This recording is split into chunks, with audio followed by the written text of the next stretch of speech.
हाँ जी सजनों बेलियो प्यारे होते मित्रों की हाल है ਤੁਹਾਡਾ ठीक हो और सब खैरां दुआ करना ठीक हो अच्छा मैं ਤੁਹਾਡਾ अपना शान भाई ठीक है ना जी। ਤੇ ਅੱਜ ਮੈਂ ਆਪਣੇ ਭਰਾਵਾਂ ਨੂੰ ਦੱਸਾਂਗਾ ਕਿ ਮੋਟਰ ਦੇ ਅਗਰ ਫਰਜ਼ ਕੀਤਾ ਹੈ ਕਿ ਅਸੀਂ ਮੋਟਰ ਚਲਾ ਰਹੇ ਹਾਂ ਉਤੋਂ ਬਾਰਿਸ਼ ਆ ਜਾਂਦੀ ਯਕਾਦਮ ਸਾਡੇ ਕੋਲ ਨਹੀਂ ਮਤਲਬ ਉਹਦੇ ਤੇ ਪਹੁੰਚ ਨਹੀਂ ਸਕਿੰਦਾ ਠੀਕ ਹੈ ਨਾ ਜੀ।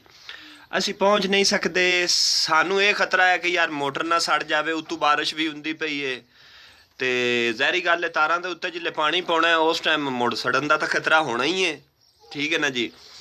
ਔਰ ਉਸ ਤੋਂ ਬਾਅਦ ਕਿ ਮਤਲਬ ਕਾਫੀ ਇਸ ਤਰ੍ਹਾਂ ਦਾ ਵੀ ਮਾਮਲਾਤ ਹੋ ਜਾਂਦੇ ਜਿਸ ਤਰ੍ਹਾਂ ਹੁਣ ਸਰਦੀ ਏ ਤੇ ਸਰਦੀ 'ਚ ਅਕਸਰ ਮੌਸਮ ਜਿਹੜਾ ਹੈ ਜੀ ਖਰਾਬ ਰਹਿੰਦਾ ਹੈ ਆ ਗਈ ਸਮਝ ਐ ਖਾਸ ਕਰਕੇ ਜਿਹੜਾ ਹੈ ਹੁਣ ਮਹੀਨਾ ਜਾ ਰਿਹਾ ਜੀ ਆਪਣਾ ਉਹ ਕਿਹੜਾ ਸਾਈਮ ਹੋਇਆ ਮਹੀਨਾ ਇਹ ਹੁਣ ਮਗਰ ਪੋ ਮਾਹ ਦਾ ਠੀਕ ਹੈ ਨਾ ਜੀ। ਪੋ ਮਾਹ ਦੇ ਮਹੀਨੇ ਦੇ ਵਿੱਚ ਬਹੁਤ ਜ਼ਿਆਦਾ ਧੁੰਦ ਵੀ ਪਾਉਂਦੀ ਹੈ ਉਹਦੀ ਵਜ੍ਹਾ ਤੋਂ ਵੀ ਨਮੀ ਹੋ ਜਾਂਦੀ ਹੈ ਮੋਟਰ ਤੇ ਉਸ ਤੋਂ ਇਲਾਵਾ ਇਸ ਤਰ੍ਹਾਂ ਧੁੰਦ ਪਾਉਂਦੀ ਕਿ ਜਿਵੇਂ ਬਾਰਿਸ਼ ਪੈ ਰਹੀ ਹੈ ਠੀਕ ਹੈ ਨਾ ਤੁਸੀਂ ਇਸ ਚੀਜ਼ ਨੂੰ ਖੁਦ ਜਾਣਦੇ ਹੋ।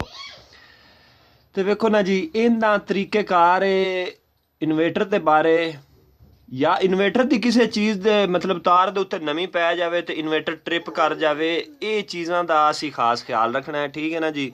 ਅਗਰ ਕਿਸੇ ਜਗ੍ਹਾ ਤੇ ਸਾਡੇ ਕੋ ਖੁਦਾ ਨਾ ਖਾਸਤਾ ਪਾਣੀ ਦੀ ਛਿੱਟ ਪੈ ਜਾਂਦੀ ਜਾਂ ਪਾਣੀ ਡੁੱਲ ਜਾਂਦਾ ਹੈ ਕਿ ਮੋਟਰ ਦਸਤੀ ਟ੍ਰਿਪ ਕਰ ਜਾਵੇ ਜਾਂ ਕੋਈ ਨੁਕਸਾਨ ਨਾ ਹੋਵੇ ਠੀਕ ਹੈ ਨਾ ਜੀ। ਉਹਦਾ ਤਰੀਕੇਕਾਰ ਮੈਂ ਆਪਣੇ ਭਰਾਵਾਂ ਨੂੰ ਦੱਸਣ ਲੱਗਾ ਕਿ ਉਹਦਾ ਤਰੀਕੇਕਾਰ ਕੀ ਹੈ ਠੀਕ ਹੈ ਨਾ ਜੀ। ਉਹਦਾ ਤਰੀਕੇਕਾਰ ਬੜਾ ਆਸਾਨ ਜਿਹਾ ਤਰੀਕੇਕਾਰ ਹੈ ਇੱਕ ਸੈਟਿੰਗ ਕਰਨੀ ਹੈ ਔਰ ਉਹਦੇ ਨਾਲ ਇਹ ਮਸਲਾ ਪੇਸ਼ ਨਹੀਂ ਆਏਗਾ ਠੀਕ ਹੈ ਨਾ ਹੀ ਤੁਹਾਡੀ ਮੋਟਰ ਸੜੇਗੀ ਨਾ ਹੀ ਤੁਹਾਡਾ ਕੋਈ ਨੁਕਸਾਨ ਹੋਏਗਾ ਠੀਕ ਹੈ ਨਾ ਜੀ। यानी कि कोई किसी किस्म का ना फॉल्ट अगे नहीं आएगा। तुसा थोड़ी जी हल्की फुल्की कोई चीज़ ऐसी सटनी है ना थोड़ी मोटर ने दस्ती ट्रिप कर जाना है ठीक है। अगर पानी सटना है कोई उस तो इलावा कोई सट लगनी है मोटर नू कोई चीज़ लगनी है उस वक्त मोटर ट्रिप कर जाना है ठीक है। तो वो एक सैटिंग है वो मैं अपने भरावां नूं दसना चाहना कि वो किहड़ी सैटिंग है ठीक है। ਉਹ ਤੁਸੀਂ ਸੈਟਿੰਗ ਕਰ ਲਵੋ ਉਹਦੇ ਵਿੱਚ ਇਹ ਨਹੀਂ ਮਸਲਾ ਪੇਸ਼ ਆਏਗਾ ਠੀਕ ਹੈ ਨਾ ਜੀ। ਅਸੀਂ ਚੱਲਨੇ ਆ ਹੁਣ ਆਪਣੀ ਸੈਟਿੰਗ ਗੱਲ ਠੀਕ ਹੈ। ਸਭ ਤੋਂ ਪਹਿਲੇ ਅਸੀਂ ਕੀ ਕਰਨਾ ਹੈ ਕਿ P0 ਆ ਗਿਆ ਠੀਕ ਹੈ। P0 ਆ ਗਿਆ ਇਹਨੂੰ ਫਿਰ ਮੰਡ ਲੈਣਾ ਹੈ ਸੌਰੀ P0 ਆ ਗਿਆ ਇਹਨੂੰ ਡੇਟਾ ਇੰਟਰ ਕਰਨਾ ਹੈ। ਇਹ ਗਿਆ 3 ਜ਼ੀਰੋਆਂ ਆ ਗਈਆਂ P0 3 ਜ਼ੀਰੋਆਂ ਆ ਗਈਆਂ। ਅੱਛਾ ਅਸੀਂ ਇਹਦੇ 'ਚ ਕਿੱਥੇ ਜਾਣਾ ਹੈ P0 1 ਜਾਣਾ ਠੀਕ ਹੈ। ਇਹ P0 ਲੈਵਲ ਨਾਲ ਮਦਦ ਲਈ ਤੇ P0 1 ਚ ਆ ਗਿਆ ਠੀਕ ਹੈ ਜੀ। ਅੱਛਾ ਜੀ ਤੇ ਹੁਣ ਇਹਦਾ ਡੇਟਾ ਇੰਟਰ ਕਰ ਦਿੱਤਾ ਇਹ ਸਾਡੇ ਅੱਗੇ 0 ਲਿਖਿਆ ਹੈ। ਅੱਛਾ 0 ਲਿਖਿਆ ਹੈ ਇਹਨੂੰ ਅਸੀਂ ਕੀ ਕਰਨਾ ਜੀ ਇਹਨੂੰ 1 ਕਰ ਦੇਣਾ ਠੀਕ ਹੈ। ਇਹ ਹੁਣ ਇੱਥੇ ਤੁਸੀਂ ਵੇਖਣਾ ਬੱਤੀ ਬਲਣੀ ਸ਼ੁਰੂ ਹੋ ਜਾਣੀ ਹੈ ਠੀਕ ਹੈ। ਇਹ ਆਹ ਬੱਤੀ ਬਲਣ ਲੱਗ ਪਈ ਹੈ ਇਹ ਮੋਟਰ ਤੁਹਾਡੀ ਹੁਣ ਲਾ ਮਤਲਬ ਇਹ ਨਾ ਜੀ ਲੋਕਲ ਰਿਮੋਟ ਚ ਹੋ ਗਈ ਠੀਕ ਹੈ। ਉਹਦੀ ਵਜ੍ਹਾ ਪਤਾ ਕੀ ਹੈ ਕਿ ਇਹ ਕਿਸੇ ਵਕਤ ਕੋਈ ਮਸਲਾ ਪੇਸ਼ ਆਏਗਾ ਨਾ ਜੀ ਤੇ ਇਹ ਇਨਸ਼ਾਅੱਲਾ ਉਸ ਵਕਤ ਟ੍ਰਿਪ ਕਰ ਜਾਏਗੀ ਠੀਕ ਹੈ। ਕੋਈ ਬਾਰਿਸ਼ ਆ ਜਾਂਦੀ ਹੈ ਕੋਈ 100 ਮਸਲਾ ਇਹ ਨਹੀਂ ਜ਼ਰੂਰੀ ਨਹੀਂ ਕਿ ਬਾਰਿਸ਼ ਆਵੇ ਕੋਈ ਮੋਟਰ ਦਾ ਵਿੱਚੋਂ ਬੈਰਿੰਗ ਟੁੱਟ ਜਾਂਦਾ ਹੈ ਯਾਰ ਕੋਈ ਮਸਲਾ ਆ ਜਾਂਦਾ ਐਸਾ ਕਿ ਮੋਟਰ ਚਲਦੀ ਪਈ ਹੁੰਦੀ ਹੈ ਉਹਦਾ ਚਲਦੀ ਦਾ ਵਿੱਚੋਂ ਬੈਰਿੰਗ ਟੁੱਟ ਜਾਂਦਾ ਤੇ ਜ਼ਹਿਰੀ ਗੱਲ ਹੈ ਉਸ ਦਾ ਇਦੋਂ ਕਰੰਟ ਦਿੱਤੀ ਰੱਖਣਾ ਤੇ ਫਿਰ ਤਾਂ ਸੜ ਜਾਣੀ ਹੈ ਅਰਸ਼ ਹੈ ਠੀਕ ਹੈ। अगर ये तुसी थोड़ी सैटिंग हुई होवे दी तो तुसी थोड़ा जा कोई मसला पेश आएगा ना थोड़ी मोटर दस्ती ट्रिप हो जाएगी ठीक है।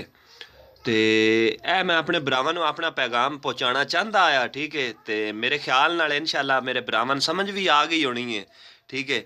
तो बाकी अपना बहुत सारा ख्याल रखना है हो सके तो सानू सबसक्राइब कर देना है ना हो सके तो साढ़े अक सिर्फ भरावां साडी दुआ ज़रूर मंगनी है। अल्लाह ताला तुहानूं बहुत ज़्यादा खुश देवे खुश रखे तो बहुत सारिया खुशियां अता फरमाए ठीक है। साढ़े अक सिर्फ इतनी एक रिक्वेस्ट है कि साढ़े अक दुआवां ज़रूर कीतियां करो क्योंकि जो अल्लाह ताला ने वेखो ना जी सन नॉलेज दिता है असी अपना तुहाडे तक पहुँचाने और इस चीज़ के भी बारे मतलब लोगों ने दसिया है कि अपनी वीडियो के उत्ते नंबर भी चलाए ने कि यार किसी बंदे नूं किसी जगह ते कोई ज़रूरत पवे असी इंशाअल्लाह 24 घंटे उनके वास्ते हाज़र हाँ और फ्री हैंड ठीक है ना जी। कोई पैसा नहीं कोई नहीं किसी किस्म की सैटिंग का उन्हें मसला बन जाए या कोई फॉल्ट आ जाए ठीक है ਉਹ ਅਸੀਂ ਜ਼ਿਮੀਂਦਾਰਾਂ ਭਾਈਆਂ ਵਾਸਤੇ ਜਿਹੜੇ ਨਹੀਂ ਜਾਣਦੇ, ਠੀਕ ਹੈ ਨਾ, ਉਹਨਾਂ ਵਾਸਤੇ, ਜਾਂ ਜਿਹੜੇ ਚੱਕੀਆਂ ਵਾਲੇ ਨੇ ਜਿਹੜੇ ਨਹੀਂ ਜਾਣਦੇ ਇਸ ਚੀਜ਼ ਨੂੰ, ਉਹਨਾਂ ਵਾਸਤੇ ਅਸੀਂ, ਮੈਂ ਇਨਸ਼ਾਅੱਲਾ ਸ਼ਾਨ ਤੁਹਾਡਾ ਭਰਾ ਹਾਜ਼ਰ ਹਾਂ।